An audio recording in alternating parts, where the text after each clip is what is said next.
वो शिप जो समुद्र में गायब हो गई, जिसे समुद्र निगल गया, यूएसएस साइक्लोप्स। सोचो, एक ऐसी शिप जिसमें 300 से ज़्यादा लोग हो, जो अमेरिका की सबसे बड़े नेवी फ्लीट का हिस्सा हो, और जो एक दिन अचानक समुद्र के बीच से गायब हो जाए, बिना किसी सिग्नल के, बिना एक तिनके के निशान के। ये है यूएसएस साइक्लोप्स की कहानी, बरमुडा ट्रायंगल की सबसे पुरानी और सबसे डरावनी मिस्ट्री।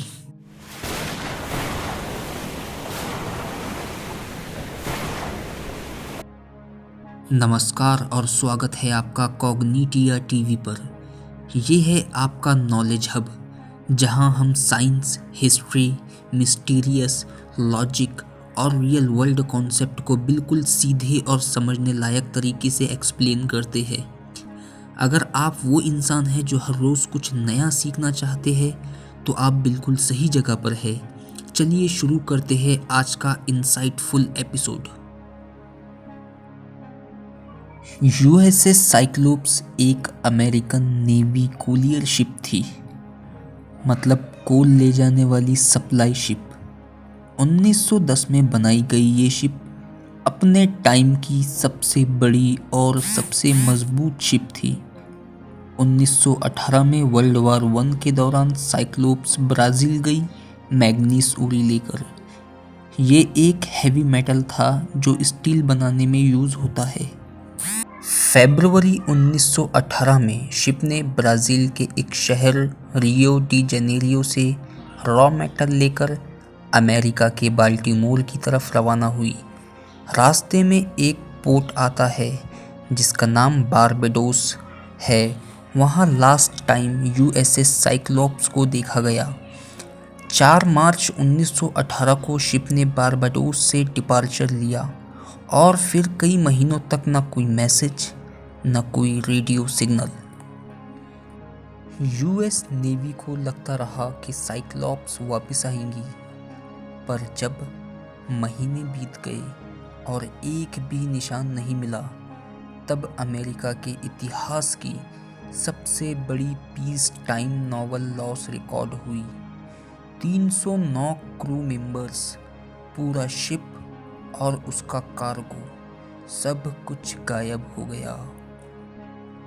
साइंटिस्ट ने कुछ थ्योरीज लगाई। नंबर 1, क्या ये एनिमी अटैक हो सकता है? उस वक्त वर्ल्ड वार 1 चल रहा था। लोगों ने सोचा जर्मन सबमरीन ने डुबा दिया, पर नहीं, कोई रिकेज, कोई एसओएस या कोई सिग्नल नहीं, कोई सबूत नहीं। Number 2, overload and mechanical failure. Ship जो थी वो लिमिट से ज़्यादा हैवी थी, स्ट्रक्चर में भी क्रैक थे।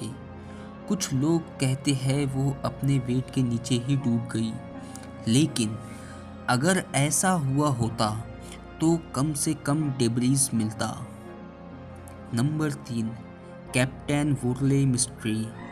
कैप्टन जॉर्ज वुरले एक स्ट्रेंज आदमी था। रिपोर्ट के मुताबिक वो क्रू पर चिल्लाता था, कभी कभी जर्मन यूनिफॉर्म पहनता था। क्या शिप में म्यूटिनी हुई?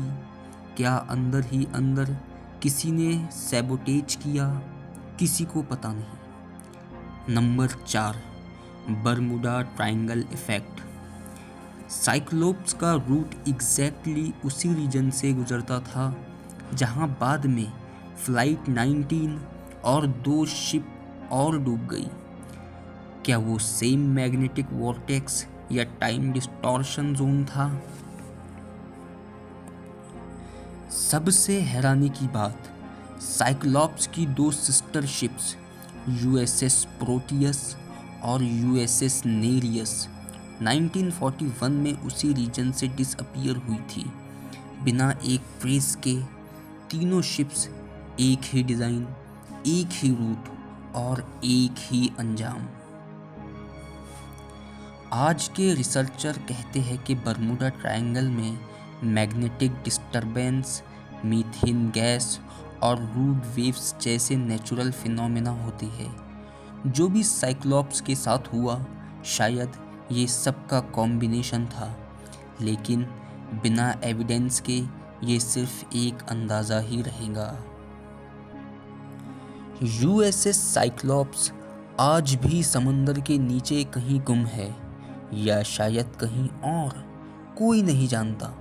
पर एक बात तो पक्की है, बर्मुडा ट्रायंगल के राजों ने साइंस को आज तक चुनौती दी हुई है, और जब तक साइक्लॉप्स का जवाब नहीं मिलता ये मिस्ट्री जिंदा रहेगी। लास्ट तक हमारे साथ बने रहने के लिए धन्यवाद। कॉग्निटिया टीवी आपके सहायता में हाजिर है, जहां हर राज खुलता है। ऐसे ही नए इंटरेस्टिंग वीडियोस देखने के लिए चैनल को सब्सक्राइब करें और घंटी दबाना ना भूलें। धन्यवाद।